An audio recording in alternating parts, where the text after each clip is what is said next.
Mauvais temps sur le Gard. On parle simplement de météo et pas forcément d'issue dans cette rencontre. Nantes sait qu'il va devoir livrer un farouche combat, le même genre en termes d'intensité que celui livré la semaine passée à la H Arena devant un public exceptionnel. C'est à l'extérieur désormais que le destin nantais va se jouer.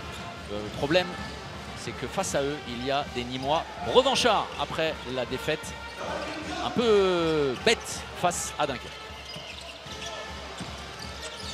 Avec ce premier engagement, avec beaucoup de latéralité, pas de solution et la première activité défensive. Bravo, perd l'intervalle trouvé à l'arrache, mais avec du travail et surtout de l'engagement dans le tir également hors secteur de Jean-Jacques Aquevio qui a très peu d'angles, beaucoup de liberté là laissée aux attaquants. On risque avec la feinte supplémentaire pour faire sortir. Pas de plus de la vigilance de Thibaut Brié qu'il est malin. Il a laissé croire. C'est très bien joué. Dans l'orientation de la course d'Ayoub Abdi, c'est chirurgical. Vraiment, d'abord, cette passe tranquille dans l'orientation du jeu. Emric Min et tout de suite, la libération. C'est bien vu, hein, avec lucidité et calme surtout. Il y a cette tentative de Luciano, mais c'est trop facilement lisible. Trop entendu. Clairement, avec l'orientation de son corps. Même en termes de puissance, hein, c'est un tir, cette fameuse gamme de tirs qu'on appelle gentil.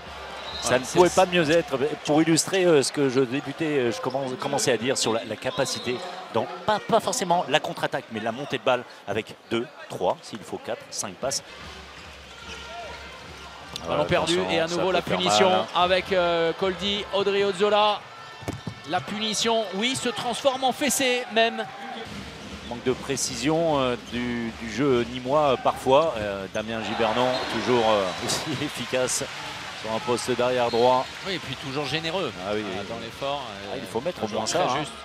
Il va croître l'écart avec Milosavljevic. Ça, c'est très bien identifié pour Nicolas Tourna.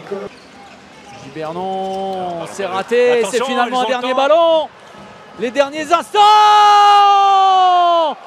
avec Noam Léopold qui climatise le Parnasse. Incroyable erreur. Le plus gros écart, 18-11. Le mutisme du Parnasse et la joie des Nantais. Brié, il monte au tir. C'est finalement Abdi avec cette série de croisés derrière. C'est létal vraiment. Les frissons qu'on a pu ressentir descendus de la H Arena. C'est pas un bon tir du tout. Là, la séquence peut être terrible là, pour les Nîmois. Là, le pauvre speaker a bien du mal à emmener le public avec lui. Voilà, la journée porte ouverte. 33e minute. Julien Boss de retour. Et voilà. Il a du cran. Et ça doit être extrêmement décourageant pour les adversaires. Et puis de lâcher des ballons propres. La bonne défense de Thibaut Brié, une nouvelle fois. Il ne sait même plus quoi faire du ballon tellement il y a de solutions les Nantais. On a trouvé les Nîmois mauvais la semaine dernière, on ne va pas le dire autrement. Ils se sont tirés une balle dans le pied. L'équipe de Dunkerque a été très valeureuse. Là, ça risque d'être très long cette semaine. Julien Boss qui pousse, Thibaut Brié au-dessus. Oui, bien sûr, sous la pression. Dylan Soyer qui cherche une solution. Sur le jeu rapide, il n'y en a pas. Lou de Risbourg à l'opposé. Deuxième erreur. Deuxième énorme erreur. Ça peut faire mal. Oui, ça va faire mal. Parce qu'il y aura 2 minutes. Punition. Non. Avec Emric Min qui vient calmer tout ce monde. Allez, très belle prise de balle de Kamchop Baril. Dans un manque d'efficacité à conclusion des actions et puis un petit peu moins de précision, un petit peu moins de concentration. C'est suffisant. Et regardez, et ce ballon également perdu. Ce sera pour Guéric Vincent. Les deux jeunes ailiers qui auront marqué beaucoup. Rémi Père d'un côté, Guéric Vincent de l'autre. Jean-Jacques Aquevilo qui ne s'est pas caché. On l'a dit, Jesper Konradsson qui a fait ce qu'il avait à faire.